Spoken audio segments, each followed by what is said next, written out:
school. I hated it to the core of my being. But there was other things going on with me existentially, so Lisa had taken those classes and recommended, go down. It's good to just move the mind a bit and get the mind, sort of active, because we were in a state of total stasis.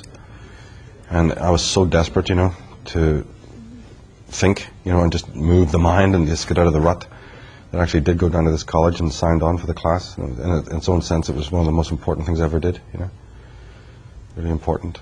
But they didn't cover Heidegger in that course at all. It was just a beginning. Was it more sort of analytic? Yeah, so, they covered almost all the the major philosophers people would know about, like Plato, Aristotle, and Descartes, of course, and Hume, and Kant, and Nietzsche played a big role. Things like that. Moving up to like modern people like Peter Singer. And the next year, I took pretty much the identical class. And it was through discovering all of the flaws, in an extremely rudimentary way. First of all, I'm not a degreed philosopher or even an expert in a subject by any strength of the imagination. My work is entirely syncretic. But through talking with colleagues and then reading subsequently on the subject in America, it became quite obvious even to me, with what little knowledge I had, that a lot of these analytical philosophers, they were like talking up a gum tree. A lot of it was just completely not making sense. But philosophy has this tremendous aura of untouchability, and these are the highest intellects in some sort of, Star Trek thing where there's voices in the clouds, they're all seeing, all powerful minds. And of course, again, in academica, this is very much emphasized. But yet the sort of spirit of individualism within me was, had enough guts to say, no, this doesn't make sense. And especially with people like Descartes, who are champions not just in a philosophical context, but their theories have permeated down into politics and all other sorts of areas of life. The treatment of animals, the man against the machine, and then more important ideas of like the collective versus the individual. These kinds of things. And the dualism of mind and body. Yes, very much so. Separation of that. Yeah. And in many ways, it's more than just a dualism. Because in Descartes, if you really read Descartes, he had already subdivided body from mind, which is the obvious one, but then world and God as well. There's like, once you've started one form of dualism, it just continues in this hideous inverted tree, And then they set about trying to reconcile all of these, disparate, aspects of their philosophy. And it almost is, okay, wait a minute here, am I getting this wrong? But did you already artificially create these divisions? And then you go through this elaborate process of trying to glue them back together like some kid playing with a jigsaw or a broken toy. Is that really philosophy? And so finally, when I start reading Heidegger, he was asking these same questions. It took 5 years to even understand what he was saying at all. In fact, I could say up to about 5 years reading his own work, I had no clue what the man was talking about at all. And my understandings of his work came through other commenters first. And also, what intrigued me about him was that he was such an expert on the great German poets, and like Hölderlin, and on Rilke, and some of the existential poets. Rilke being from Prague originally, but lived for a long time in France. And these were people that I was up on. My tradition coming more from the poetic side, and so to have a philosopher like Heidegger who drew so heavily on the poets, meant that I'd have to continue the process of discovering what he said. And if you don't speak German, of course, even philosophers know that's a problem with Heidegger, because it's probably better to understand him in the idiom. So the etymology and the drawing on philology. So all of these were handicaps, which would have normally put another person off. But within Heidegger's work is such an incredible, mellifluous, poetical, antinomian, voice. Which to me, later on, I'd know how to define it more. Oh, this smacks of Taoism, this smacks of even aspects of Jainism. No, I'd be able to put a language to this later. At the time, it was a completely raw, primitive thing where this fella's saying something, stick around, keep penetrating it. I knew to stick around. And even though I was a novice in philosophy, I had come from other traditions, like I said, the poetical and mystical occult. So I never, when I read Hegel, when I was reading, I go to these academic classes when I started learning philosophy. However, I was different than all the students and pupils in there. I may not have had the strict academic philosophical background, but I had an occult background. So it was no difficulty for me then to read the Hegels and the Descartes and all of these people in both a religious, theological understanding, and more than that, a hermetic, would probably be more accurate to call hermetic. And then later on, lo and behold, you actually find out that many of these actual philosophers were themselves. I mean, this was a surprise. I didn't realize it at the time. But the Hegels and the Schopenhauers were very much enamored. This goes even for Nietzsche. Were either highly influenced, or at least deeply involved in studying these other traditions. So, in fact, rather than feel alienated from reading their work, slowly even a greater bond happened. And if that had not have taken place, then there would have been no way to really get into Heidegger's work at all. Because one of the actual avenues, there's several avenues into the work of Heidegger. One is from the strict philosophical point of view. The other is from the existential point of view. The other is from the linguistic point of view. We can maybe talk a bit about that aspect, people use that as a way into his work. And believe it or not, the other one is a mystical way in. He may have never said that or admitted it in so many words, but it nevertheless is the case that the Book of Tea and the Tao Te Ching, right, and other Oriental philosophies certainly, influenced his work. I think he said, I believe it was a book by Suzuki, that he said everything you said in there, that's the embodied. I've been trying all my life to say. Yeah, that's right. That's right. And it didn't come out as strongly, but he was known to have read these works. They were on his desk, and basically he never denied it. Heidegger's famous for never admitting anything, right? But again, that's his own idiosyncrasy, and that should be respected rather than condemned. I consider him a very deep thinker, and certainly has changed my life profoundly. Because if a philosopher doesn't change your life intimately, individually, I really fail to see the point of studying them, reading them, teaching them. You know what I mean? It becomes a completely a food for the mind type of affair. But let's just maybe talk about the linguistic aspect.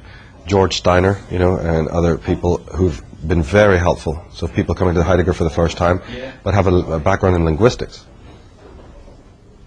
For those who come into Heidegger for the first time, and have a background in linguistics, then the George Steiner work, by getting into the philology of Heidegger, is very important. And what I only know about the linguistic aspect is that Heidegger was really concerned with Sprach, the speech. And this is one of the poetic elements of his work that hypnotized me so much. In his later life, he even emphasized that there's a very difference between chit-chat, which is what everyone does, and Sprach, which is the speaking. And in true speech, when you're speaking about philosophical ideas, and this is almost Socratic in the way he puts it, is that also even the pauses between what you say, the silence in between, is part of the speaking, is part of the enunciation. This is magnificent, But more technically speaking, he was a man who basically had problems with every philosopher in the whole philosophical tradition from the time of Plato, including Plato. He was more forgiving with pre-Socratic philosophers, but had endless problems with Aristotle and Plato and the whole tradition. He loved the Greek language, and he believed that many of the Greek terms, because Greek was the first, well, this is arguable, but for technical purposes, Greek was the first language to work in philosophy. Many of the words of philosophy come from Greek, like onto and all of this. And he believed that there was already contamination in the outset regarding the language of Greek and its application. This is a linguistic thing, and time to go into it deeply. And he believed that the culprits were these Athenian philosophers. And to speak very broadly about it, he believed that Aristotle and Plato had taken philosophy off into a completely other direction, and it was no longer philosophy. And he said that it's because in metaphysics and in philosophy in general, the real meaning of life is to do with being and existence. And that they had sort of stepped past that. They use those terms, they speak about it. But in their mind, and again, I'm not using Heidegger's words here, I'm using my words. I have to emphasize that these are my interpretations of Heidegger. I'm not a Heideggerian expert or anything like that. He would, in my words, I interpret Heidegger to have meant that these Socratics, as well as all the philosophers that stem from them, and including their refuters, are interested in with what is called essences. There is actually a big controversy, a dichotomy in philosophy about existence versus essence. And this turns up time and time again in the work of Heidegger, because which came first. It's like the chicken and the egg type of concept, right? To put it very simply. And essences is basically that which you can't see with your senses. And of course Heidegger would critique this. But to put it in simple terms, is that an essence is obviously, like for instance God, is an essence. God is obviously not hiding or lurking behind the clouds. He's not hiding in the woods somewhere. You know, I've described it in the article. He's not hiding in a cave waiting to be discovered by some Indiana Jones type. He's a concept of the mind. He's people's abstraction, saying, oh, we think this all, you know, came about through some primal cause or omnipotent intelligence. So basically, without talking religious terms, then that's an essence. And there's many other kinds of essences as well. It does really begin with Plato and the forms. Yeah, yes, exactly. Now Plato had this heavily. Plato's work was imbued with all of this. Now don't forget, the first person who comes to Plato, and it depends how you come to Plato. If you're coming to Plato through a theological background, you're going to love Plato. Because on paper it sounds wonderful. It sounds absolutely wonderful. You know, that all reality is an illusion. You know, and behind it is the real, which he called the forms. Which are archetypes. Somebody would go, oh, I understand that. That's the antitypes, the archetypes, the forms. Yes, but then, okay, in book after book after book, including the Republic, he never nails down what these forms are. He doesn't explain them in any type of detail.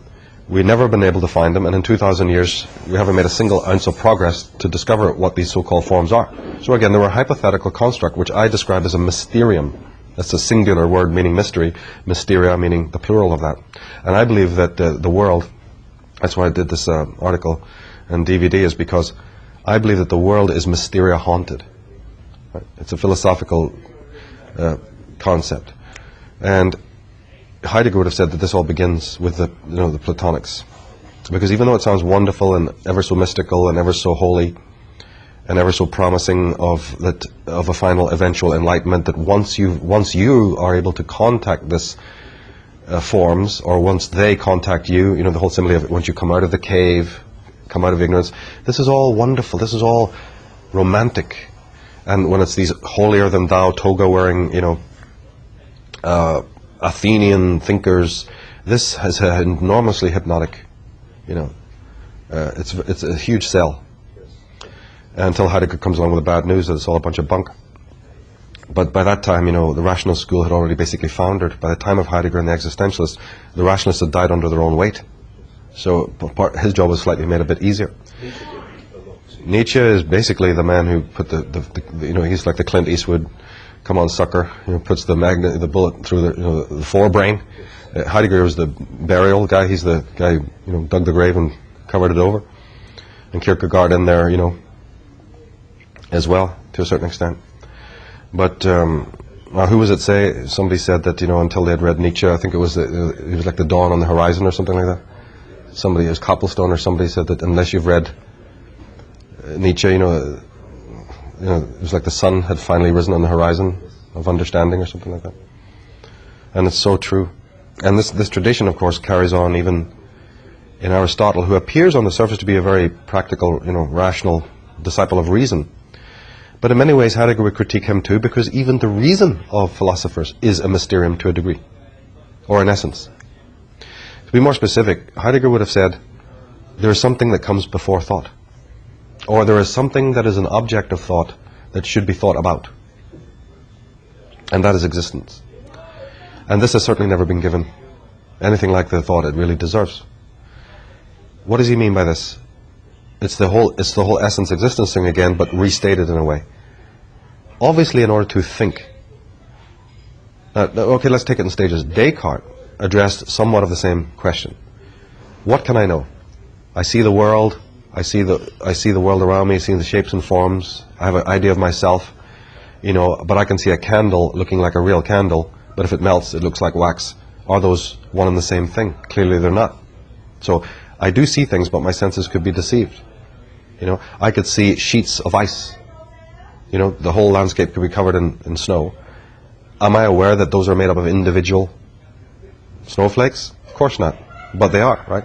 So, again, it depends on perspective. So he started then to say, you know, I have to basically start with doubting everything I know. And very quickly, Descartes' procedure was, oh, wait a minute, if there's a doubter, there must be a thinker, And if there's a thinker, there must be existence. And so he came across his definition of existence through this idea of cogito ergo sum, I think therefore I am. Heidegger was dealing very much with the same concepts, but in a different way. And this is without, by the way, getting into all the other sub-critiques of Descartes. We'll just jump over those right now and return to Heidegger. He was saying that, look, before you can think, you must exist. In fact, he described it again in poetic language by saying that being opens a door for thinking. Or even thinking opens a door for being. You can see it either way. By thinking about the wrong things, you're not thinking. It's very German, it's very existentialist, I know.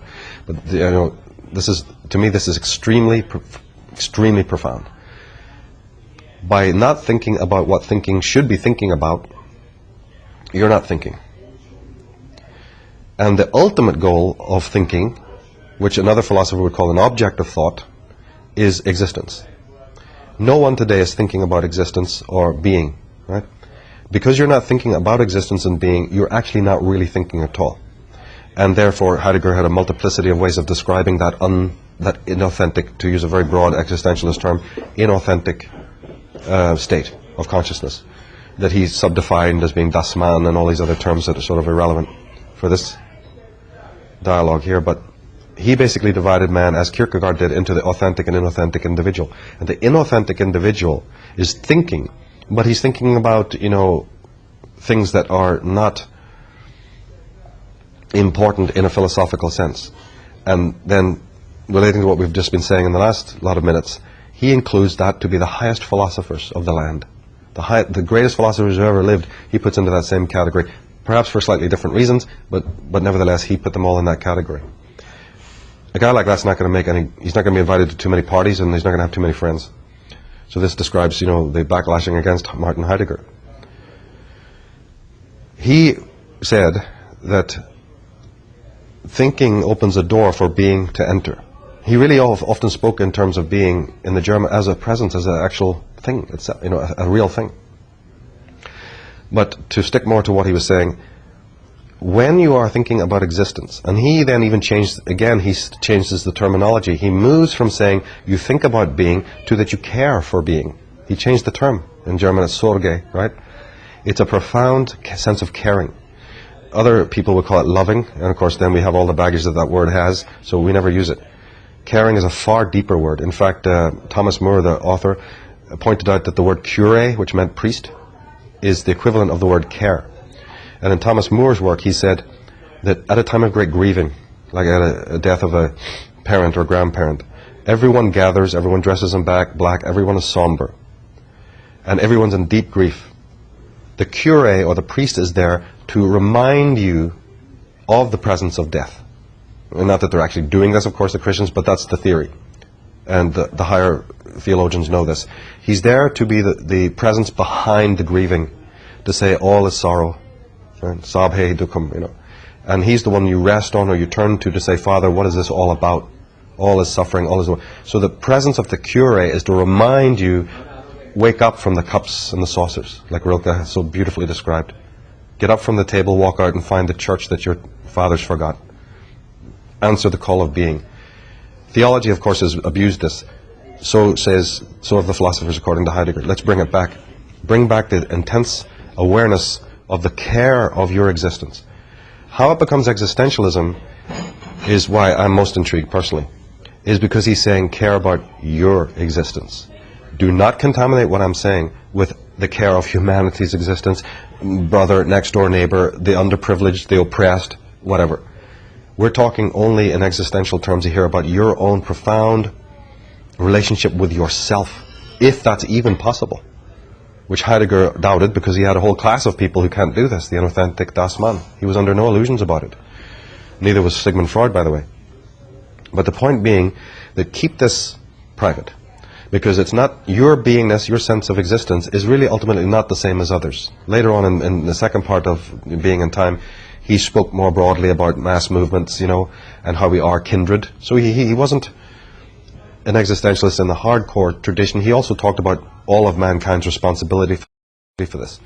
But in the earlier works, he was very much focused in a strictly, you know, you wake up to the power and the significance of your own life and your own existence. And you do that also in a way that involves facticity, you know, wake up to your own existence.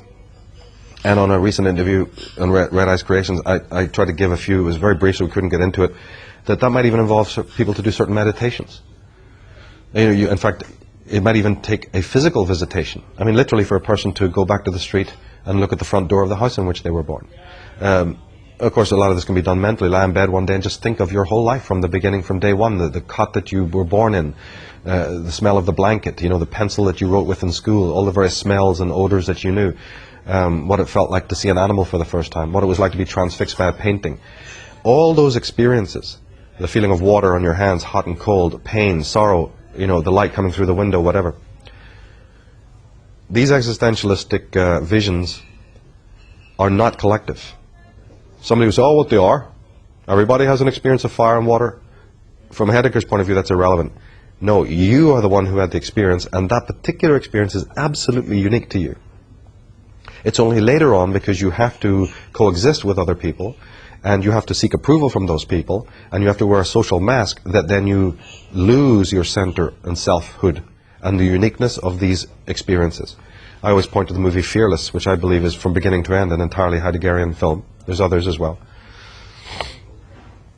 And in which the person has now been re-identified through a death experience. In Heidegger's later work, of course, he talked about being unto death as being one of the critical factors that brings you back into the presence of existence or being, is what it was first coined by Kierkegaard, which is the being unto death, which in simple layman's terms is just the feeling of mortality. The Damocles sword that you know is finite. Your life is going to end one day. And this will give tremendous lucidity. And it will stop this chit-chat.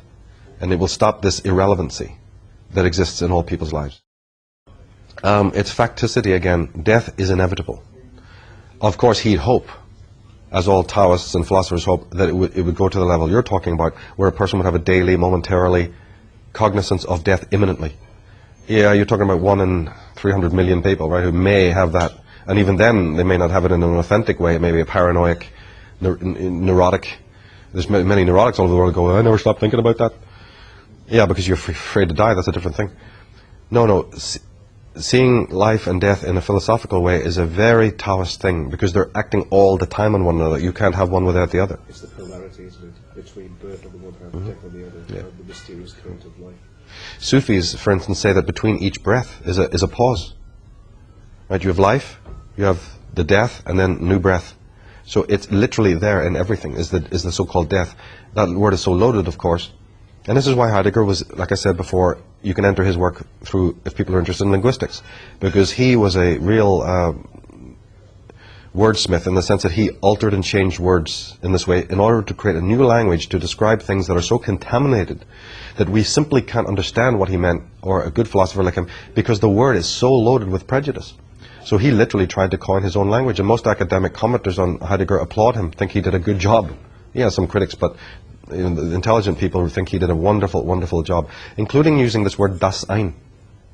Das Ein is the man who's awakened to thinking about existence or caring for existence. He used this term Das Ein, as opposed to another kind of man who couldn't give a monkeys about it. They're called Das Man, and that meant not just an individual man, the hollow man of T.S. Eliot, but the mass man as well. It had two terms. The they, yeah, in German, exactly. And you see, the other fascinating thing for me, as I said or hinted earlier, is that I was unable to understand Heidegger in his own idiom. But what I did understand, I was relating because of the other paradigms I'd been long exposed to, like art. For instance, for all my favorite artists were surrealists, like René Magritte and Salvador Dali and Giorgio de Chirico and all these people. And they are putting into painting or putting into aesthetics the teachings of these great existentialists. So, and same with the poets like Rilke and all this. And not only that, but even in modern movies, I think Heidegger has, you know, people should realize just how important his philosophies are in music, even in many rock bands, and certainly in modern movies. It's part of the reason why, you know, I wanted to start doing this work more publicly and at this aspect of my own life, is because I see it so much now, you know, and this existentialism permeated into literature. We couldn't have a Hermann Hesse. You couldn't have a Colin Wilson. You know, you really would be handicapped today. You know, the whole outsider, Steppenwolf, you know, loner type of individual, this idiosyncratic loner type, is all the product of these kinds of thinkers. Okay, we know it more in fiction, but it actually started somewhere. He was speaking about a very caring thing, in a way, a sort of compassion that no Christian has ever come close to. You know, although he probably hate that word. Again, care, this deep sense of awareness, but tried not to broaden it so that it becomes collective. You can't care for another person. You can't love another person. This is all nonsense. First of all, you can't have it if you don't have it for yourself, right? This is just another important point. But talking about the dread and the being unto death, he said, of course, people in later life, it's not going to hit the 20-year-old who's partying from morning to night, but it's certainly going to hit older people will start gaining this. Or if you have a major tragedy in your life, or you happen to be of a very philosophical bent. But the masses are never going to be involved in this. But the philosophical person who starts to realize their own mortality, he's obviously said, but he said it in philosophical language, that that gives you imminence. You become very aware of, you know, the finiteness of your life. In poetical terms, how this is expressed, and this is again one of the most things that you know, affected me so deeply, again because the background was from art, is that then what about the inanimate? If you're really present, doesn't the light on that vase and the existence of this table matter?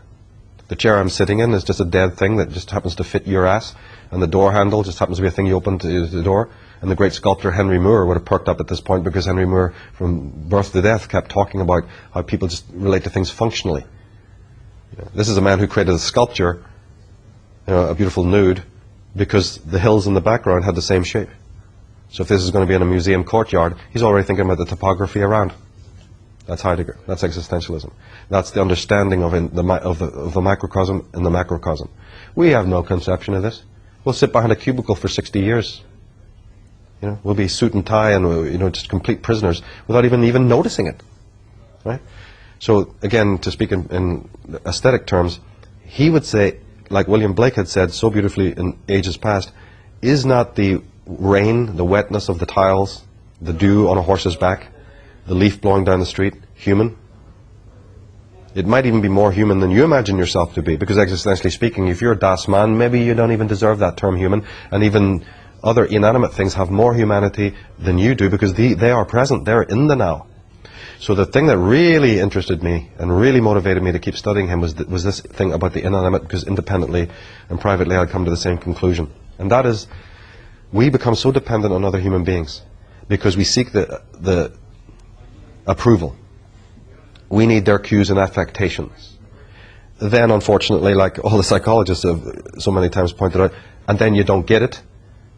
Because, of course, you may want something, doesn't mean that life's going to respond. So the child growing up wants the approval of X, Y, and Z, finds out that, okay, it doesn't come on cue, and then you have the inevitable neuroses, which arises when you don't have the approval of other people. And then you have the psychic breakdown. This is one of the things that makes you a non-human being. It's because by not receiving what you think you need, because you're now so dependent on others, and if they don't give you the cues and affectations back, because you're too fat, you got pimples on your face, you know, you speak funny, you know, whatever it might be, we know all this stuff. When you don't get that, then you become a neurotic individual. And by becoming a neurotic individual, why this was so interesting to me, from a conspiratorial point of view, why it plugged into that, is because what happens to the neurotic individual? He becomes vulnerable to control from above. So people who think this digression into Heidegger is just, what the hell's Tsarion on about now? He's, you know, got nothing else to do but this. It's fundamental to the whole understanding of the matrix or architecture of control. Because that neurotic individual who's become not only fixated on expectation, fixated on goals, fixated on the approval of other people, who will now conform and do anything to get that approval, meaning weaken his sense of self to the point where it doesn't even exist, etc., etc., etc. Demand other people around him, including his most intimate people in his life, to do the same thing to receive that approval. Who will play games with other people to say, if you're not giving me the approval, I'm not going to give it to you, and then we have the normal dysfunctional relationships. All of this is basically creating the mud that creates the bricks to build the global village and the New World Order. Now, Heidegger didn't go down there and stuff like that. He was an academic, and he kept his critiques of humanity in a philosophical context. But that doesn't mean that other people can't come along and take a philosopher's work and apply it in other areas, you see. So this was very, very important. So with one level, I was intrigued by what he was saying, and you could interpret it as he did in this beautiful poetic way. And by the way, just as a anecdote. When Heidegger spoke in the classroom, the entire college would be outside the door and lining the hallways, including the teachers, to listen to the way that he spoke, the way he used language and the way he explained the most simplest things. It was absolutely unique in the world, and it's absolutely stupefied people. Nobody had ever heard this before. The use of language, the way that he put you into contact with all that invisible, inanimate things. What's the light doing? The light's changing every 5 minutes. The clouds pass. You know, you are here, but you're not aware of that you're here, you know.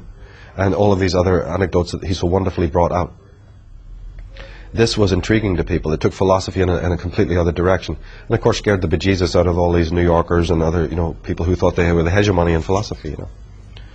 So this is tremendous. But the other aspect was this whole idea of the breaking of dependency.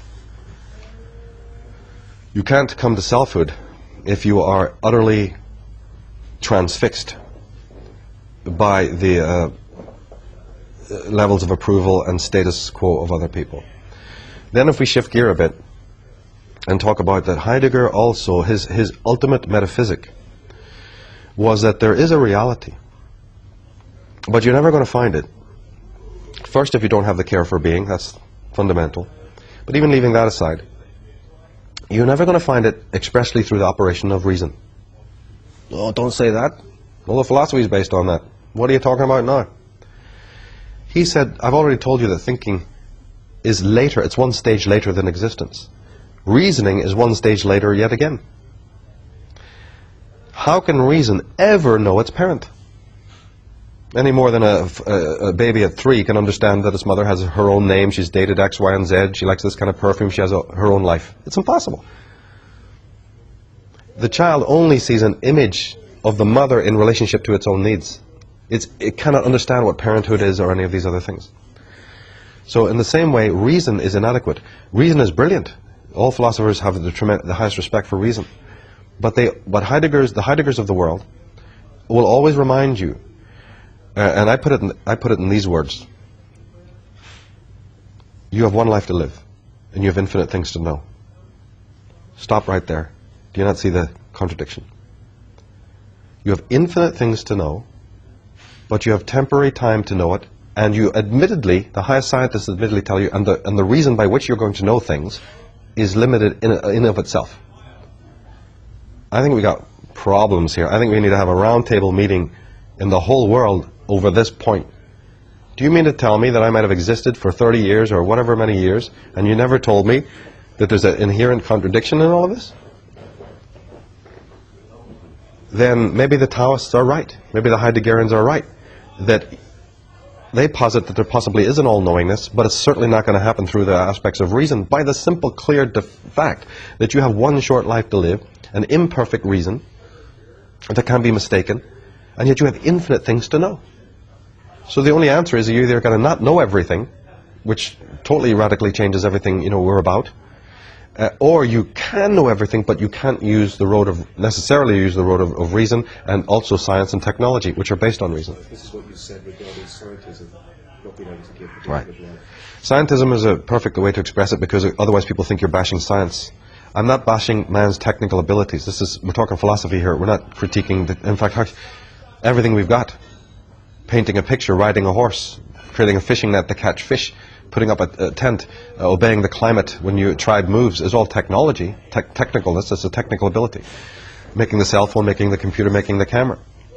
When Heidegger was expressing technology, he was speaking about a different kind of thing. He was speaking about a kind of thought process, a mechanical, fixed, immutable thought process that people can have their reason become.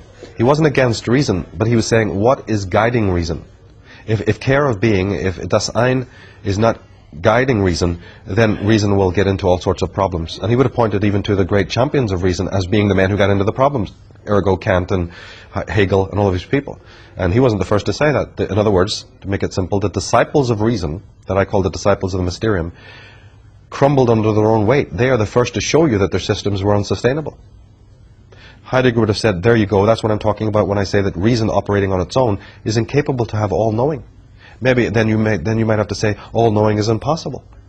But if we say that, then, my God, the whole complexion of human existence and history dramatically changes. And it's also dangerous to say that, because then you're into that whole world of Hegel and the scientism, who says, we've been telling you that for years. One man can't have all knowing.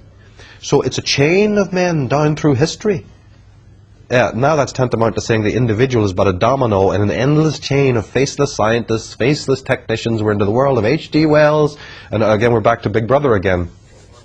Rubbing his hands, going, good, right? The faceless scientist. Okay, yeah, around Einstein and others, we have a cult of personality, but that's irrelevant.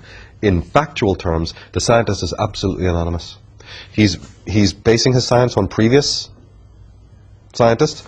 Another person will take up the baton, right, and carry on. And so what we have here is collectivism incorporated. And I really tried to emphasize this in the work that we did, because then you have collectivism smuggling itself in. Because if knowledge, final enlightenment, utopia, revelation, social justice, social perfection, if all of these things are found in time through evolution, progress, etc., then you're no better than Calvinism, you're no better than the behaviorist model, you're no better than the rational model. And I like to use this term scientism because, as I said, I'm not bashing science, but the essence, the ideology, scientism is the ideology that scientists have, whether they express it or not. Behind science is an idea that progress comes tomorrow after the selfless sacrifice, the altruistic, personless discovery of all of these mini test tubes dressed in white to come to this final revelation. It's no better than the religion. In fact, that's what scientism is. It's a theology of science. And this is what Heidegger was critiquing, because it's preposterous. Henry Bergson and others had critiqued it in their own way before. The Taoist sage sits in his shack and says the same thing. Oh, he says, there is all-knowingness. There's a complete understanding of the totality, but it's not in time. So then you have to then get into a philosophical critique of what is time, which Heidegger did beautifully in the later parts of Being and Time. But my reading of it is simple. Let's keep it very simple. If you don't really understand that there is a complete way for you, like the ancient shamans understood, like the Druids understood, you can in fact come to all-knowingness, but it's in a way that has never been defined in modern times. Certainly the science is not defining it. And more, even let's take it even one level more simply than that. Science is all about Archimedean points. Just like Plato, they want to find that adamantine platform from which you can phallically view the whole world of reality from a fixed point. Fixed laws, right? They invent them, so in my work they're a Mysterium because they just invent it from their mind when they feel like it. David Hume, you only have to go to David Hume to realize that none of this, the entire basis of science is utterly hypothetical, because the 1700s philosopher David Hume shows that causality is purely an assumption. It's a hypothetical construct, right? But in this seek for certainty, in this seeking for, what would you call it, the paradigm, you know, cracking the code as they put it themselves, you know, the God cipher, everybody trying to find the back door into reality, is already what I call Mysterium generated, because reality has one thing, the true reality has one hallmark, one indisputable fact. It changes every minute. And therefore there can be no fixed understanding of reality. Bruce Lee, in one of his movies, put it this way. He says, each moment changes you. You cannot even know yourself. How can you hope to hold or know anyone or anything else? The truly existential person is very cognizant of that change and all the things that cause this change. Moods come into it, emotions, experiences. Again, pointing to the movie Fearless, this person eating a strawberry has lived 100 lives. So if you watch this one scene, just in the biting and eating of a strawberry, Peter Weir is showing you what I'm talking about. T.S. Eliot would call it, at the still point, the dance is. That is where the dance is, at the still point. And this can be found in all the deepest shamanic traditions. So the point is that his refutation of science is that we need science for its pragmatic purposes. Wonderful. Building houses and, you know, jet planes and all of these things. But the scientism that belies it is telling you that everything is coming in the future, because they've understood this. Subliminally they've understood that you can't have all knowing. So they give you this panacea. This is the carrot. Tomorrow, tomorrow, tomorrow. And my interest is then under that auspices comes in the tyranny, comes in the social tyranny, and also comes in the mental tyrannies as well. And then of course you can't be critiquing things without giving the alternative. So my work is then to try and give people that, present people at least with an idea of that there is an alternative to this. And I use the Heideggerian model to get to this part of my thesis, which is there is a way for all knowingness and all understanding, but it's not through reason, right, essentially. It's not through ego constructs. It's certainly not through your social ego persona. It's not through any form of collectivism at all.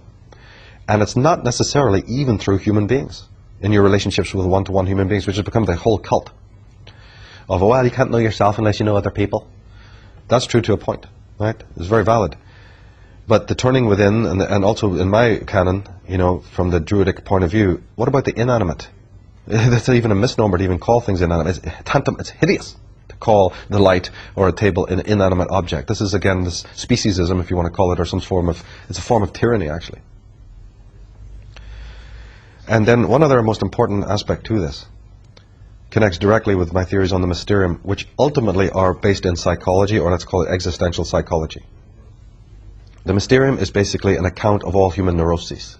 Right? We've been talking about philosophy, but to be really truthful about it, the Mysterium concept that I have comes under the umbrella of Otto Rank and the Neo-Freudians and their existentialist psychological paradigms. It's a way to explain all human pathology. And to quickly bring it up, quickly explain it, we turn to Jung and Freud here. Jung believed that the unconscious mind was a very powerful thing. And of course, it's street-level textbook, you know, a coffee table book psychology is that all psychologists ask you to open the deeper reservoirs of the mind, you know, work with the unconscious elements and so on. Of course, it goes much deeper than that. However, even those teachers and psychologists of the highest level, like Freud and Jung, who were great champions of the unconscious, and that we needed to open up and be more holistic, unfortunately, they also felt that the unconscious mind has spurious, potentially negative, and in many cases even evil complexions. Right? This is not me making this up, this is in their work. For instance, to give you a concrete example, Jung's archetype, the most important archetype in the Jungian paradigm is called the anima. And it's all mankind's and womankind's ideas about what woman is, what mother is, what nature is. And these are all individual thoughts thought over the millennia that become concepts and that finally get embedded into the race memory and finally get embedded into the deeper parts of the unconscious as what he referred to as an archetype, basically a numinous embedded idea. And over the thoughts of every human being that's ever lived, these archetypes have enormous power because they're not your personal content, they're the content of all people who've ever had experience of what womankind is, both the good and the negative. And there's the key word negative, because in the normal accepted understanding of the archetypes, which again is the content of the unconscious, all archetypes, according to Freud and Jung, have this ambivalent split personality. I said Freud there, people go, no, you're wrong, Freud never even talked about the archetypes. No, but he talked about the pre-conscious content. So, to all intents and purposes, he understood that the content of the unconscious has a negative aspect. Because remember, Freud thought that everything in the unconscious is the dumping ground of your conscious life. Those are just basically psychic garbage. That's what I mean. Jung took it a step further and said, oh, the archetypes are very necessary, you can't live a whole life without them, but be careful because they have this burning side. All man's experience of womankind hasn't always been pleasant down through history. There's the Medea, right? There's the Circe, there's the Salome, there's the evil mother, there's the smother mother. So in his lexicon, he would say, and also the animus and the archetypes, anima, they have a little bit of a negative side. I believe the same thing, but I've changed it. I think he was misguided there. I don't think the archetypes themselves are negative. I believe there's what might be called a personality that stands in the twilight zone between the realm of the archetypes and the realm of the ego, like a kind of a worm tongue, to borrow from Professor Tolkien's work. An ambassador between the worlds. In fact, if you read many mythologies, you'll find this in Scandinavian mythologies called Loki. There's actually a presence, a semi-archetypal presence, who wears two masks. One face is like a Janus-type figure, who faces the unconscious, receives the data and the information that the unconscious is giving him, the archetypes are saying, well, here, take this, quick, come on, take this. And he stands on the bridge between the worlds.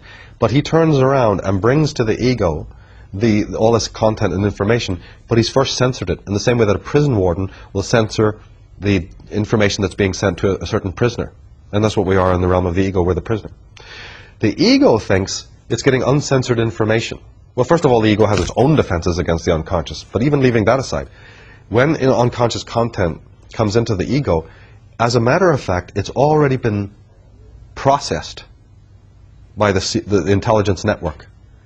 And down through centuries, we imagine that this is good data. Actually, what this is to do is to bring in unconscious content, because the Mysterium knows that without any connection to the unconscious, you have instant pathology and the ego would be imploded. So, damn it, we need to have those rivers in some form coming into the ego. But the last thing you want is a complete connection between the two worlds. So Jung believed it's the archetypes who have this ambivalent character. I believe, like William Blake, that all the content of the unconscious is holy. If you read William Blake's poetry, you will never understand either his iconography, his poetry, or anything he talks about without understanding that this man looked upon what he called the imaginatio, imagination is his word for the unconscious, as being 100% sacrosanct. And he believed that anything that is negative, anything that is evil, and he certainly believed in that, is not of that world. It's either of the ego world, or he had other explanations for it. Coming back to my own take on this, he believed that the imagination is where your selfhood lies. And the ego has a need to not bond with that. So I believe then that the psychologists who say, beware the id, beware the unconscious, because it will overwhelm the ego, have been mistaken. The id, the unconscious, does not seek to overwhelm the ego, it seeks to embrace it. And it is only because of the disinformation and misinformation of what I refer to as the Mysterium, which is this parasitical evil twin of the ego, if you will, that over centuries of misinterpreting the nature of our own unconscious to our ego, that the ego has a very ambivalent and fearful relationship to the unconscious. What's this all about? It comes back to your question about dread. When you say about people having fear of death, I know what's happening in people's mind as soon as you say a concept like that. You're thinking of death out there. The real dread that the existentialists were talking about was this, because remember, in German it's Angst. Anxiety and fear are not the same thing at all. Fear is a legitimate fear. Shit, that lion's going to eat me. That's legitimate fear. It's fear of something, isn't it? Yes, outside you, and it's a real fear. Shit, a bunch of skinheads are coming around the corner, let's go. Right? That's real fear.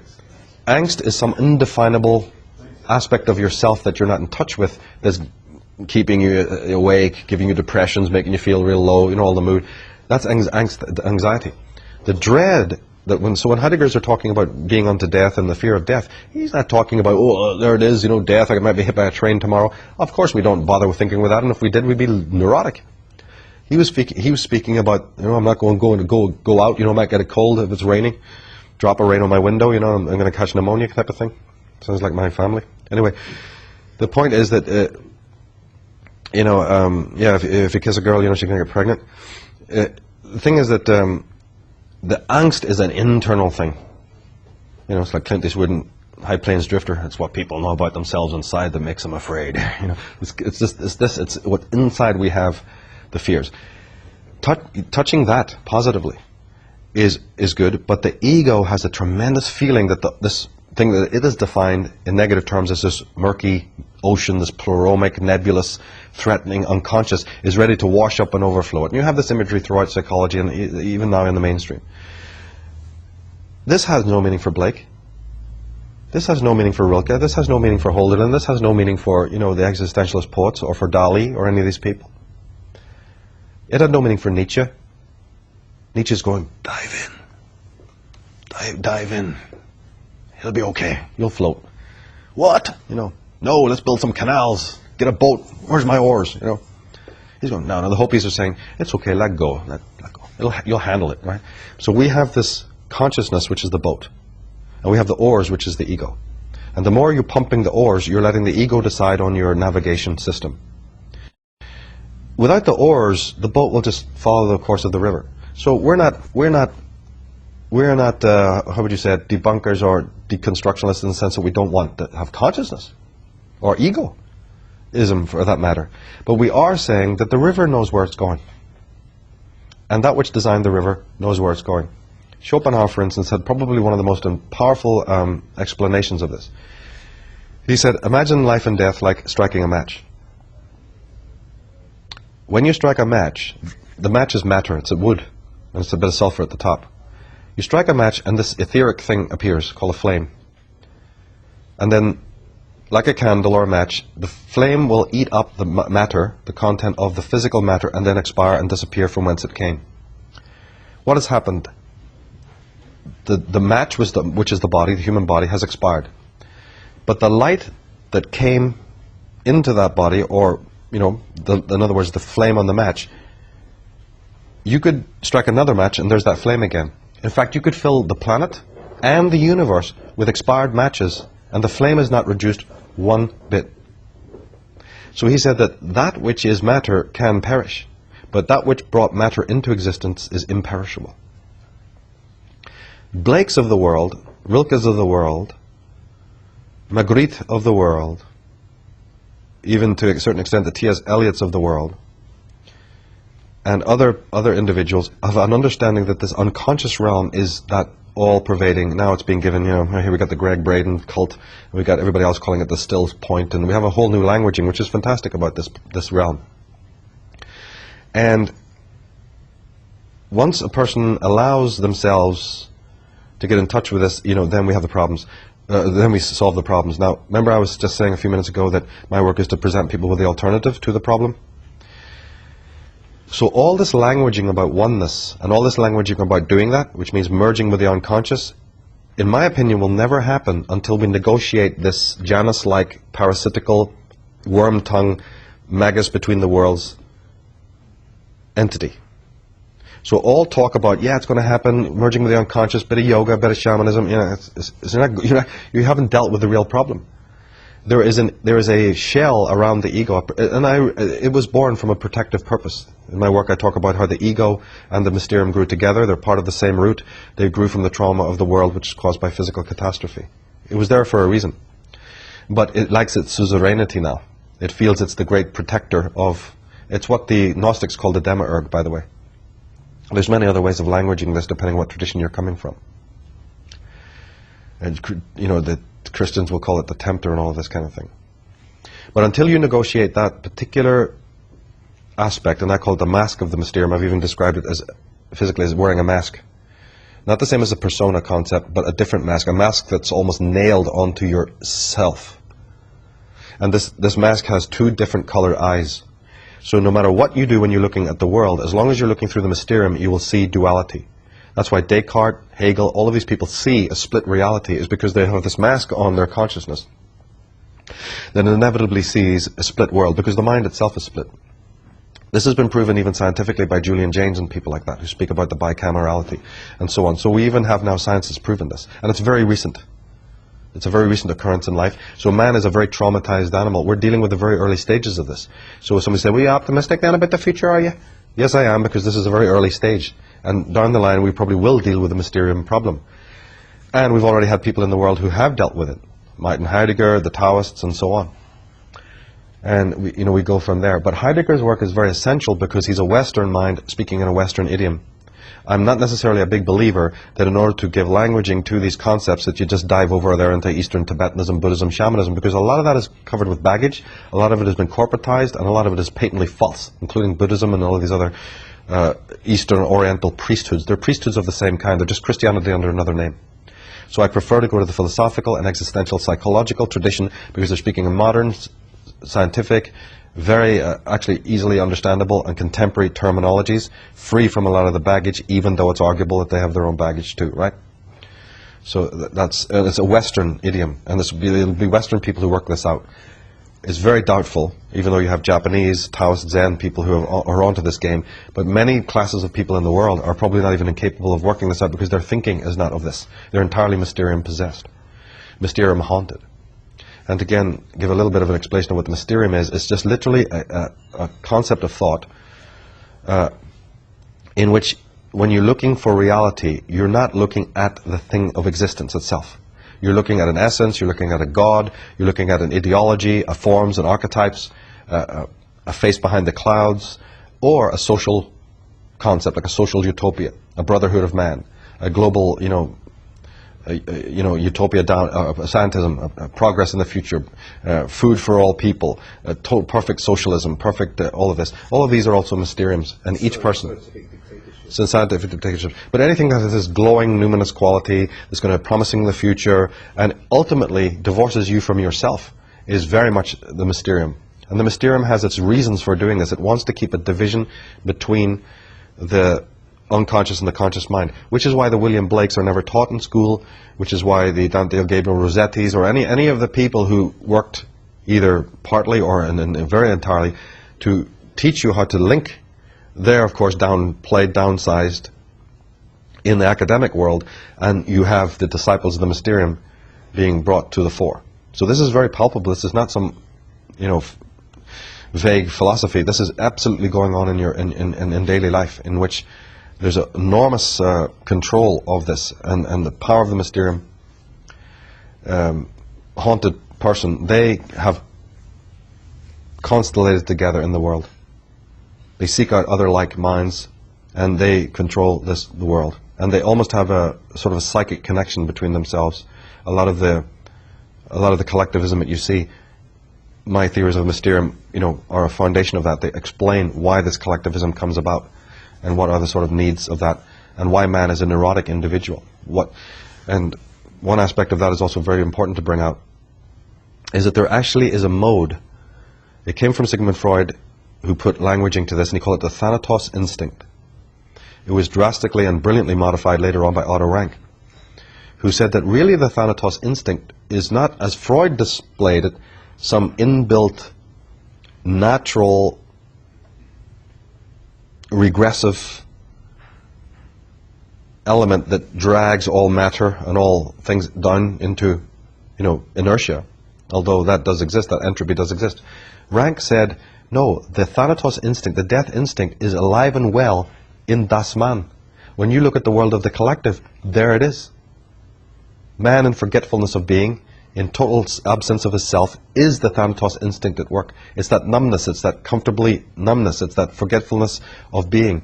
And this was very important, because there is actually a function in the ego itself to self-destruct or auto-destruct if and when the presence of the unconscious really tries to integrate with you. This happened to Friedrich Nietzsche in his own life, by the way. If you're familiar with the end of Nietzsche's life, I believe this is what happened. And it happens with many people. The lunatic asylums are full of people who've gone through exactly this process. And many people are tantamount to it. Hopefully it'll be a successful transition, and in many cases it's not. When the forces of the unconscious, for whatever reasons, and the ego looks like it's really going to be embraced, not, as I say, absorbed, that's the negative connotation, but embraced by the unconscious, the ego would rather shoot itself through the head at that moment and auto-destruct, which is, I think, comes under the umbrella of the Thanatos instinct. But in simple language, it's just an auto-destruct feature within the ego that it would rather top itself, and we know that as neurosis, psychosis, and schizophrenia. R.D. Laing, who's one of the greatest world's experts on schizophrenia, basically says this in different words, that the schizophrenic person is entirely sane. He's entirely in control of his so-called malady and can turn it off and on at will. He's chosen it as a means for two reasons. One is there's healthy schizophrenics, if I should use that term, who have realized that the normal world is abnormal and they don't want any part of it. So their schizophrenia is as a healthy, idiosyncratic, antinomian reaction to a terribly, terribly dysfunctional world. That's one kind of schizophrenic. But he put his finger on this other kind of individual, this other kind of neurotic or psychotic, who has done something infinitely deeper. He's the self-murdered person. He's not just in healthy rebellion, a bit of an eccentric, against the insanity of normalcy, as Arno Gruen, the psychologist, called it. He is a person who dreads so deeply the chemical wedding, right, and the call of selfhood, that in order to stop himself entering even into the first elements of that road, abandon all hope, all who enter here, he will rather auto-destruct and murder himself. To subdivide that, it actually means the murder of masculinity and femininity. You can see a lot of men walking around who have no masculinity. That's because they've murdered it. In fact, in all people's lives, a time will come when this will happen. And it's just a matter of being able to tell at what age this has happened. There are many women who are walking around who have no understanding of what femininity is. It's been murdered long ago, either by their mothers or by them. This is going on a daily basis, by the way. But rather than getting into the deeper aspects of this, which I hope to deal with in future work, I just call it the death of the self, or the murdered person. The self-murdered person. The self-murdered person self-murders themselves because they are absolutely in dread of its call of being. They're afraid of what Heidegger asked, the being unto death. However, don't you notice that schizophrenics still seem to operate in the world and eat their food and talk and watch TV, and it's like one flew over the cuckoo's nest, they can play basketball and stuff. So actually, from the world's point of view, from the merely superficial world persona point of view, they're still functionaries. In fact, most of the people you meet in the world working in the corporate system are about as schizoid as you can imagine. But in fact, the more manic you are, the more you fit in, the more you're given kudos. So the person who is schizophrenic or pathological or even psychopathic is actually quite able to function as a normal person. In fact, this is the definition almost of psychopathy or sociopathy, is that they have the most, in fact, there can be the most essence of grace. The essence of cultivation and all of these things, and charm. This is well known, there's even books being written about it now. Although very few books go into the dynamic of what creates a person like that. So as a matter of fact, they seem to be comfortable in the world of the real, the world of the persona, the world of the collective. But inwardly, this is where their problems are. And this is what, my Mysterium thing addresses, as the existentialist psychologists also started to address shortly after Freud's work. See, another way of languaging this is that human beings have ideas about reality that are not necessarily reality itself. You don't need me to tell you that. Psychologists are the experts at showing you that you're doing that. And there's even elements of science that will show you this. In order to open a door to being, there's many approaches. We gave some examples earlier about maybe that a man needs to think back at his own existence, use his memory, or physically go to the places he grew up. I mean, I did this. I did it consciously. I went back to London, I went back to Belfast, I went to places that I'd gone to school. And one courtyard. I was very, very young. It was probably the worst pain. It was the first pain I ever experienced. Was tripping in a hole, running as a little boy. This is basically nursery level, 4 or 5 years of age, and tripping in this hole in the grass and literally twisting my ankle and feeling pain for the first time of that extreme dimension. That was my pain, right? Others would go, no. Everybody suffered things like that. Yes, but then I would respond with what Tennyson said in Memoriam. In Memoriam was written about the death of his friend Arthur Hallam. And he addresses this collectivist, individualistic thing. And in the poem it's so beautifully put, where he says, everybody turns to me and says, why grief? Grief is everywhere. You cry for your friend and you mourn, but you do it too much. It's like Hamlet. What are these robes of black you wear? Why are you in the sable? Yeah, give it up. Move on, And Tennyson says, I have no connection with the world's suffering. I am here with mine. The loss of my friend, his light being lost to the world, and he shifts the energy and he brings it back and says, I suffer. And he made it clear that yes, even though the world's suffering, millions would die and I barely bat an eye. Isn't it? It's like that scene in Blackadder where the prince, falls out of love and he goes, I'll never forget her, I'll never forget her. Is dinner ready yet? So millions can die, and we're like, okay, wow. So there is some disconnect. But that still means that when the pain or the angst or this trepidation happens in your life, it's at that moment that you're called back to being. Care, not being a physical priest, but being that aspect of your own mind, is existence calling you. So actually, you don't get back in touch with being through an act of the will. This is very back into philosophy again, because look how important the will played in the lives of people like Schopenhauer, and many other philosophers. And Schopenhauer's been deeply, deeply criticized about even using the word will at all, because it's actually not a very good word to explain what he meant. His will was little more than the unconscious itself and the unconscious drives. And people prefer that he would have used the word energy, for instance, would have helped so much, right? But nevertheless, there is this theory in the philosophy about the will and how much the will of man can, attain, and even you have Nietzsche talking about will to power, certainly deeply misunderstood what he was really talking about there.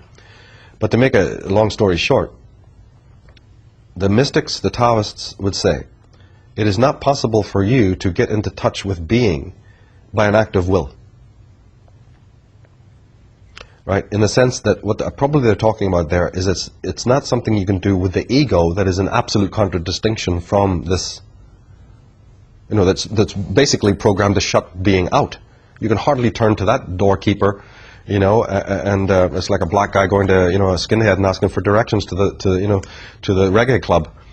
Guarantee he's going to tell you in the opposite direction if he'll even tell you that at all. So that's going to end up nowhere.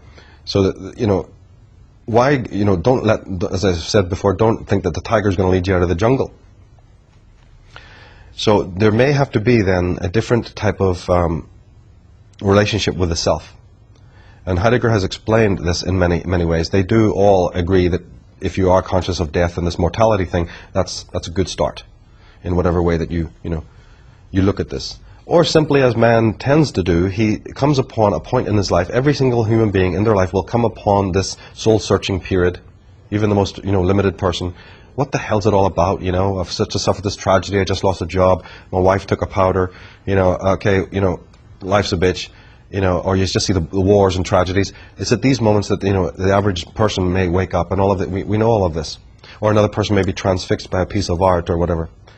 So there are obviously ways that you can come through the circumference of all of this. But I think that what he was really talking about was that once you become disenchanted with a lot of the things of the world, you then start to realize that the only real reality is the reality of change. And it's rather than you trying to inhabit some Archimedean point of permanent stasis, as the Sufis and the Vedics of India said, don't try to build your house in the shadow of a tree. Because the shadow of a tree has a particular habit of moving, right, around the tree. So try to then become mutable. Try to become unfixed. Try to adopt a flow, a natural organic flow, and do as nature does. And you then turn back to nature as your guide. And nature will then take up the slack. Because the one thing that must be emphasized when you're talking about any of these subjects, and people go, yeah, I'd like to do that, can you tell me more about it? Is that there is absolutely no A to Z manual of how to do this. As soon as you provide that, you're back to the collective again. You've just smuggled the collective back in another form. Your spinner rack, your new age. All the advice that a person can give is that it's you discovering that you're walking your road, you're caring for your being, and your sense of existence is whatever you happen to make it. This is where the problems arise because people don't want to make that transition. That scares them to death. Which is why I said there's subcategories of dread, there's subcategories of anxiety, not all of them healthy. There's the anxiety of even walking the Siddhartha road. It's a little like Colin Wilson's Outsider. Yes, that's right. It begins with the existentialist standpoint of dread and anxiety, but moves through that to the wisdom and the mysticism towards the end of the book. Yes, he does. And it's interesting that you mention him because Wilson, like Heidegger, lionizes a certain group of people in the world. He lionizes the musicians and the artists. And that means that there's almost a fifth way of approaching Heidegger, as you correctly pointed out, which is the aesthetic route, particularly through the surrealists. You know. Okay, what does that mean? That means that Heidegger was very optimistic. He said that when the call of being comes to you, it will be from those voices who are themselves less Mysterium possessed. Imagine for a moment that the ego is a dark city with no lights. It's very dark. It's always been dark. But the ego has a certain little, it's like a little bit of a rat line or a little bit of a smuggler's cove type of effect, in which it will allow a certain caravan of content from the unconscious to pass through. But it guards those. It's like a checkpoint Charlie situation. Come on, give me your data. This mercurial, two-faced character, you know, who can inhabit Hades, but also Olympus. He changes it to suit. He edits. But that still means that certain channels are opened. And around those channels are these little oases where the artists and the poets, the artistes, as you know, Pink Floyd would put it, what's at the end of the wall, the artistes and the, what does he call them, you know? They all hang around the wall. They're close to the wall. They're not actually out of the wall, but they hang around the wall, you know? And they're sort of the, you know, these derelict types. So the artists and the poets are listening to the other side. Their ears are open. Ultimately, the shaman is one step above that. But generally speaking, the people we bump into who inhabit this twilight zone, they are hearing and listening to the noumena. They're listening to that place. And they're the only ones who will transmit to us, through the minstrel and bardic tradition, the muse will speak through them. In other words, the self will speak through them. It's not going to speak through the scientists. In fact, as we progress down through time now, we're going to have some very serious problems with this.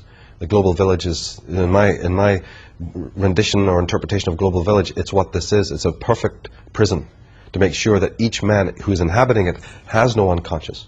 And so what we're seeing today in today's technological world is the replication of the unconscious. We dealt with this in the Architects of Control DVD.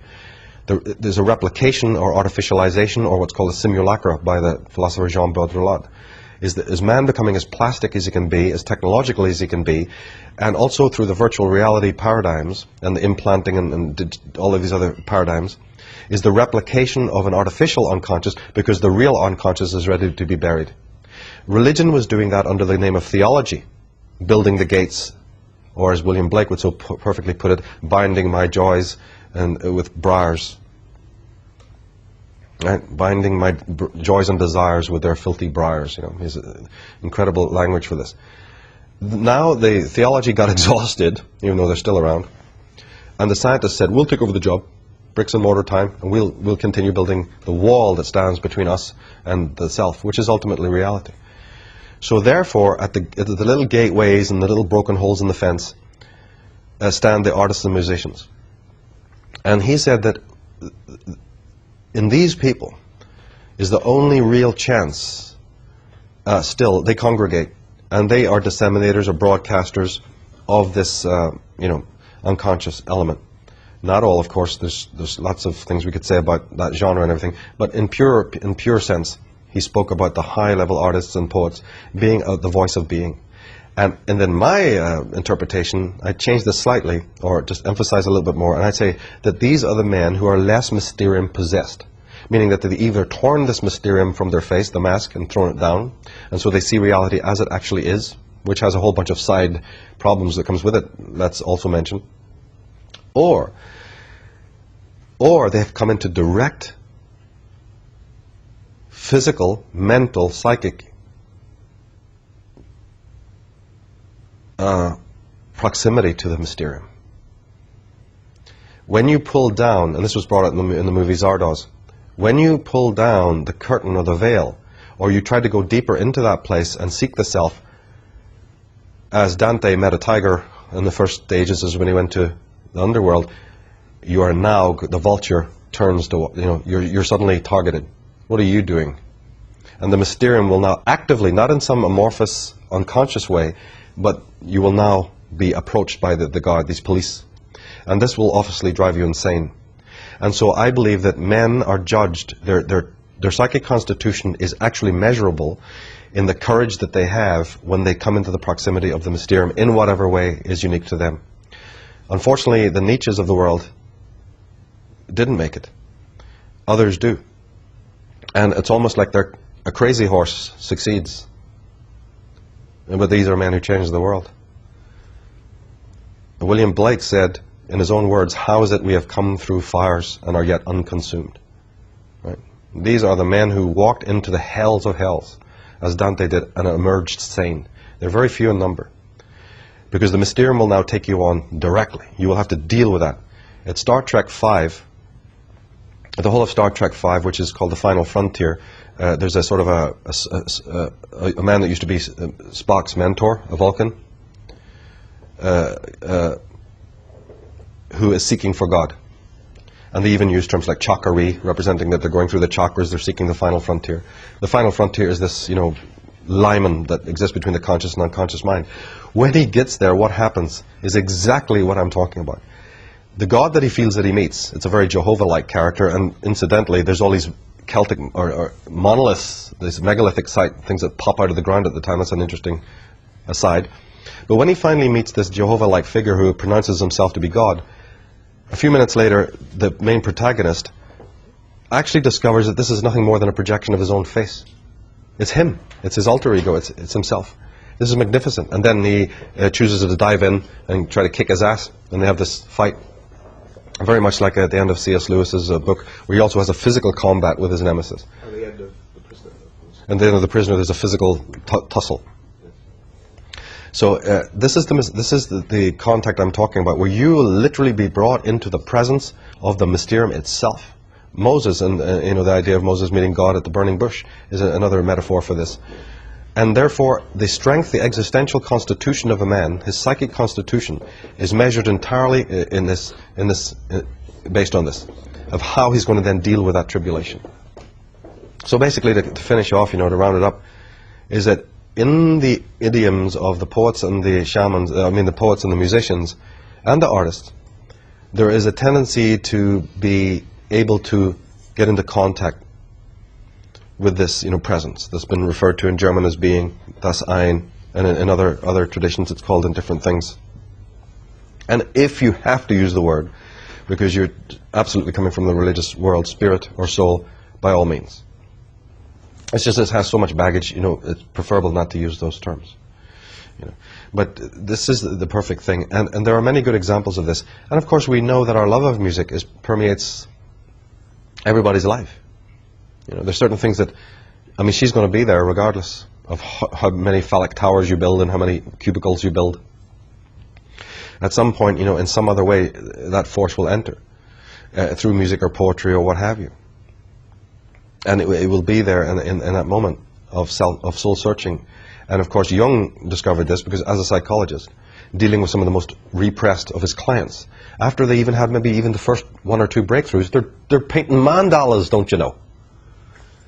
Suddenly they're master artists, and the first stages of this. So of course one has to be optimistic. And secondly, because I have a personal private belief that evil has within it the seeds of its own destruction. It may have all the boogeyman, you know, aspects to make you think it's also wonderfully powerful and everything.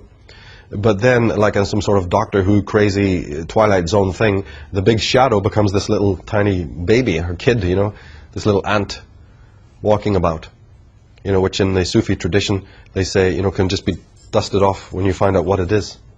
It's the big shadow, the big ego, you know, can be put in its place in no time at all. Yes, it's when your self is right, the world matches that or mirrors that. Everything It does, in fact, very much so, very much so. So, Yeah. you know, this is the root of the problem, isn't it? It's because we have this false self. This is the root of the Yeah. of the problem. And that's based on the approval of other people. So nobody can say that what we're talking about is some vague, indefinable thing. If you are a victim of the approval of other people, you have what is known as a social ego, and therefore no selfhood. You have an illusion of selfhood, as I said, an idea of reality, but that's why you have all the issues and problems that you have in your life. And that's why you end up feeling like Victor Bloody Meldrew, where your whole life is one misery from morning to night. Yeah, you're making it that because your whole way of interacting in the world is boredom personified, limited, closed off, reductionist, based on science, based on certainties. You know, whoever gave you the idea that religion, and whoever told you to believe in these things? You know, we do it because we're scared of reality. We're scared of selfhood. It's a tremendous... So if there's anything in the way of man in the selfhood, it's just his fear of that selfhood, his fear of diving in. It's very much like a child learning how to swim. There is really much, you know, you're jelly. You know, your legs go to jelly. Of course, you're going to think it's marvelous. It's the greatest thing afterwards when you're floating about and flopping about in the water there. Why wasn't it doing this before, like? It's that initial fear that prevents people from going over, and maybe the transitional phase. Yeah. Once you're there, everything is taken care of. Right. And people on that level are protected. And it's the same thing in these subjects we've been talking about, except for the fact that we have an entire cult of disinformation also that is inserted, a whole fear mechanism through thousands of years that has created a permanent liman between conscious and unconscious. In other words, Krishnamurti, J. Krishnamurti, never, ever even used the word consciousness, and by the way, neither did Heidegger. Because he would say, why are you already dividing one part of consciousness from the other? Don't you see that that is already a problem? And he meant even the psychologists. He would say, even by a psychologist trying to say we have a conscious, a pre-conscious, and a subconscious, he already had a problem with that. It's all consciousness, except that the lighthouse, the keeper, right, and I described it on Henrik's show as the little doorman in his blue uniform at night with his torch, you know. He's the keeper of the skyscraper of the corporation, you know, fiddling about, checking your ID, you know. thinking he's the lord of the whole corporation just because at night he's the caretaker. Well, he is in one way. He decides what lights are going on and off. Because the ego and the Mysterium are in charge of the lighthouse, they direct the light to this highly focused area that we've learned to call, because this is what we are, the ego. If that light was in the hands of someone else and you pulled it back, which is very much what the artists and poets have, they have this more diffuse light, you'd see that this is this one big continent. It's all consciousness. It's another illusion in a way to divide it. And shamanic people are not into that. They're not into that heavy thing about dividing. In fact, to the point where they don't even have a distinction at all between external reality, meaning physical reality, and psychic reality. This is a very important part of this, is microcosm and macrocosm are made out of the same stuff. But don't put even a word on that. Oh, you're talking about that's all mind then? No, again, you're repeating the problem, you know. Now, see, when the individual habitually does not accept these things, there's a price to pay. You see, there is this other level of existence, and it has its own workings, it has its own ordinances. And when it notices that all men, all women are living in forgetfulness, running into everything else that they could possibly imagine in order to hide in the light from this essence, excuse me, not essence, but noumena, what we're seeing, if you pull back from the canvas and now look at what's happening in society, you're now seeing the noumena doing its thing. The being unto death and the emptying oneself into nothingness that's required on an individual level is not being done. So what has happened? It's moved up the fractal, and now the disenchantment, the disenfranchisement, and the sort of Dionysian melting pot that's happening in our societies today, where nobody knows if they're coming and going, is that same action of deconstruction. I refuse to call it destruction. It's actually a deconstructive thing that's happening throughout the world. The Maya are referring to it as the age of revealing. The countdown to 2012, a lot of these other things are involved in this, which is what we presented in Architects of Control.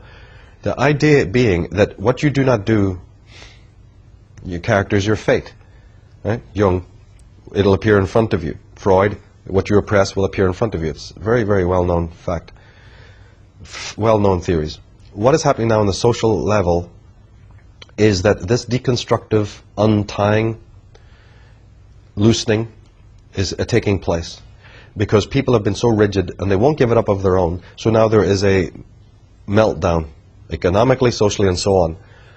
I've always referred to the fact that even the language that Gore has used, he spoke on this in many interviews in the last lot of years, the very language that he uses for global warming is actually subtextual for psychological warming. This is why he also attracts a lot of followers, is because actually beneath all that meteorological mumbo-jumbo is a very interesting occult subtextual language, which Peter Taylor briefly also addressed in the fact that he's using the word carbon, but it really means death. Because carbon pulls you down, right? It reminds you of your mortality. Well, this goes on in the lives of all these architects of control, but in society, what you never understand anything that comes on TV or anything that's happening in society from now on, unless you're very aware of these psychological principles and dimensions we've been addressing, because everything will be talking to that logo, that motto that I showed on stage, I am what I am because of everyone, that would make Patrick McGowan chuck, right, is absolutely this. And it's in your face in plain view now. That's what they're doing. They know that man is disassociating and falling apart, so their little collective vibe and their mantra is going to increase all the more to galvanize and hold together the body politic, which is literally crumbling at the seams. Man has not been doing his homework. He has been negligent. He has been living in avoidance. So the addictions and the pharmaceutical industries and the new religion, which we see sprouting up in America, the new evangelism, all of this can be understood with what I'm talking about. It's trying to galvanize the ungalvanized. It goes back to asking the misguided for your guidance. Because you won't turn to your selfhood, you won't turn to the divination arts, you refuse to turn to nature. And so you're asking unguided, unfounded, unsolid, unsound, existentially vagrant people for your guidance. Yeah, that'll really get you somewhere, right? So what is happening now, and we can end on this, is that in society, you are seeing the mass movement of this interplay, psychic interplay. Because as we said, there's no real ultimate difference between what happens physically and what happens psychically. Therefore, there's another thing to be optimistic about. If you understand this and start to realize I now must take responsibility, I must identify my selfhood. I must discover what this is. And it's very easy. This is very grassroots, and there's very simple ways to do it. And for all you know, it may just be reading Heidegger or Colin Wilson or listening to music or picking up, getting a bit more serious, getting more intrigued in these subjects. I've tried to do that by presenting my work on websites and books, so in interviews, so that people can, at least even topically get their minds around this. Because that is the ultimate solution. Selfhood is internal. It can't be given to you, bestowed to you, directed by anyone else but yourself. You are your own shaman, you are your own priest and priestess, you are your own teacher. It doesn't mean you dispense with other teachers, but you understand that it's the teaching that is important. And also you must understand that you are merely a custodian of the teaching. You can't piss on it. It's not a lamppost. It's not going to be territorialized by you. It's holy ground. And if it passes through your psyche, you are its keeper, temporarily. There is no Archimedean point, and you will be tested thoroughly, because only the pure can love, and only the pure can know. In ancient traditions, they made sure. You read the Finn cycle, the Fenian cycle of Irish mythology, and the trials that the heroes were put through. You read the Arthurian cycle. You go to India, you look at the Zen, even in Africa, in South America, the enormous rituals and rites and trials that the neophyte was put through. Hey man, we got it easy today. We've got it easy. But just because, like I said, you don't have to work over burning coals and fight minotaurs, don't for an instant think that the trials have gone away. They're still there. They're just shifted a bit. But they'll still be there to test your ass to make sure that you're pure. Because this gnosis, this knowledge, is not going to be available to the filthy myths of the impure and the toxic. And as I said, they will rather go psychically deranged than approach this, because this is guarded as well. And so when you're looking at society today, realize that it's not a bunch of egalitarian, potluck, free-for-all, mumbo-jumbo. Oh, it's not available to everyone. There's only a certain caliber of person who's done their inner work, who is even going to even be in hope of approaching this information. And so when you see it being sold on TV programs and movies and spinner racks, as his wont to do, when it becomes trendy, be also aware of that.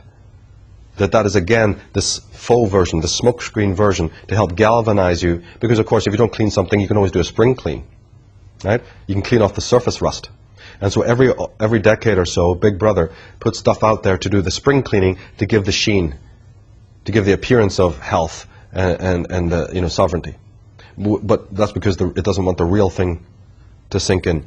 What we're seeing now is the preparation of the soil so that the real rooting can take place. But as I've said a million times in the Disciples of Mysterium article and in almost all my work, you cannot have the chemical wedding, and even the alchemists forgot to tell you this, by the way. You can't have the chemical wedding without first experiencing what's known as a chemical divorce. Unless, as Krishnamurti said, until the false is seen as false, you will never see the true. It's also deconstructive, it's catabolic, and it's what's called apophatic. You must see the lie as the lie, you must see the false as the false, and only then may the truth avail itself. But you're never going to be able to see the truth directly through an act of will. That's very positive if you think about how many people are waking up to the false at the moment. Yes. Well, this is what I'm addressing. They have to realize one very, very important point. Is extremely important. In Carl Jung and Freud's theories of man's ego relationship to his unconscious, and Jung brought it out more than Freud. And this has to be really, really deeply understood. The unconscious is specular. Specular means of mirror, lens-like, mirror-like. Whatever visage you turn upon the unconscious, it reflects back. Quantum scientists will get on this right away because they go, oh, that's what the quantum universe does. Well, the quantum universe is your unconscious, by the way, but without even talking about that. Whatever face you shine into the unconscious, it shines back. If you shine a face of hostility, fear, trepidation, false curiosity, need for power, greed, intrigue, whatever, you'll meet demons. So the way is already you. There is no path per se. You make the path as you go. The path opens up in front of you as you walk. But the path is nightmare or dream, sorcery or magic, based on your profile as you walk through that noumena. It's not there already. It is created as you move through it in a way that almost Jean Cocteau in one of his phenomenal movies would show you as they walk through the mirror. Orphe is guiding. And they walk into the other world. It's made as you project it out. The man who shows, like Blake, a fearless I don't want to use the word loving because it's so hideously, you know, misinterpreted, a caring, fearless, sovereign face to that form, he has his other reality. He's not looking for utopia built by Big Brother because he has one in the living moment of now. One that's ever-changing, kaleidoscopic, mutable, and ever-changing, and ever-explorative, renewing itself endlessly, right? And changing as he changes. It's an inner landscape that is more real than anything Big Brother with its bricks and mortar can ever hope to conceive, populated by a bunch of non-entities, right? So this is the, as I said, provide the opposite, Michael. Come on, you keep bashing everything. Yes, create your own world, create your own landscape. As you said about the prisoner, different values. Yes, right? exactly. Not your values, Yes. right? Change your way of doing things, and cultivate your own organic intelligence, which, by the way, your children are the teacher if you'd let them speak, but you don't. They already have it until you burn it down. So, but it's there again in the mental topographies of various artists and so on. And I'm not saying just become disciples of them. I'm saying use them as a model to become that type of individual yourself. Bond with animals, bond with the inanimate. My big thing is, when I really do my solution thing on this, is utterly a theory of the inanimate, so-called. It doesn't even really involve human beings because there's too much problems there.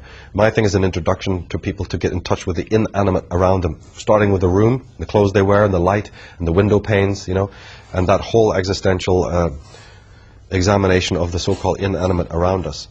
But never forgetting for a moment that you make your own reality, because there's no such thing as an objective reality. We could have gone deeper into this with Heidegger's theories, but it would be too long-winded. The idea is this: whatever face you shine onto any mystery, be it external reality, another person, or your own unconscious, is what it becomes. That's where the choice mechanism is. If you shine the face of fear and want and emptiness and lack, right, or greed or envy, you will be met by demons. If you shine this other face of sovereignty and empowerment and stability, you will have another reality open up. And if you don't want to have that rapport, there is no other road for you but schizophrenia and social deremption. It's impossible. Knowing that, Big Brother has come along with a lot of catchphrases about oneness. Like I said, they've created the smokescreen to hold and galvanize everybody, and one of them is just the very term oneness, which I've addressed in the Mysterium article as being completely hypothetical. There's no such thing as oneness anywhere to be found in the universe or the world. But this is a catchphrase, it's a talismanic word. And I finished with this. People can visualize this. A pile of broken shards can be considered a oneness. The oneness that is spoken about in Global Village vernacular is nothing but the oneness of a bunch of ghostly, spectral, unsound, unwhole selves coming together in a big papier-mâché mess. And we've got oneness now. A bunch of broken souls, lefties, righties, uppers, downers, freaks, gooks, whatever you want to call them. All the world's people, all the shards and broken souls clinging and galvanizing in some hideous Quatermass, Blake 7, ultra world, you know, devouring brain, being eaten and giving, literally it's a form of self-sacrifice. You're now entering into Ayn Rand's worst nightmare, right? Where all the broken cells compensate by becoming one big, massive, amorphous, ultra-world brain. And now we've got our oneness and our wholeness. The allness, we don't even use the word oneness. The mystics and the teachers, their allness, or you might want to use the term wholeness, can only be achieved, and this is quite logical, when everyone is themselves a holon, and then maybe later if other holons come together, you have the true hologram, the true holograph, in which the whole is in the small, and the larger, right, in a single drop of rain, the whole topography is encapsulated, isn't it? And as you know, in fractal, the fractal contains the all. So all the oneness that you're hearing about today is only the wholeness of broken souls, broken, death, self-murdered people. So it's livid, it's morbid, it's filth. The wholeness that is real is an allness, which does exist, but it is predicated upon each individual being a complete totality coming together, right? And that can't happen until there's a unification between the ego and the unconscious. And the study of that takes you into the realms of psychology, right, as opposed to politics and other things. And that's why, you know, my message has now become very much that, blending the world of psychology and various aspects of existential philosophy. That's the raison d'etre of the work that I'm doing now and also in the future. We're doing a DVD. It'll be out in April, called Disciples of Mysterium. Right now, no, it's a Michael Tsarion film. It's part of 3 or 4 projects, including Architects of Control, that's being done. Trees of Life, Disciples of the Mysterium, and various. We're always working on various projects. But actually, the Disciples of Mysterium is now in text form on the Michael Tsarion website. People just click on Next. They'll see a few articles there, and one of them is that, so they can go there, and read it. There's so many other things, that we didn't have time to get into. There's also an interview on Red Eyes Creations, that goes into this as part of a 3-part series, getting into consciousness. In fact, I think those are almost like the first. I would go so far as to say, in that particular context, these are one-of-a-kind interviews in which we fuse conspiracy and psychology together in a way that's never been done before. So I'm very proud of those and proud of this work. So people can just go to the Michael Tsarion website or the forum, and read the text. And by April of 2010, we'll actually have the DVD for people as well on Disciples of the Mysterium.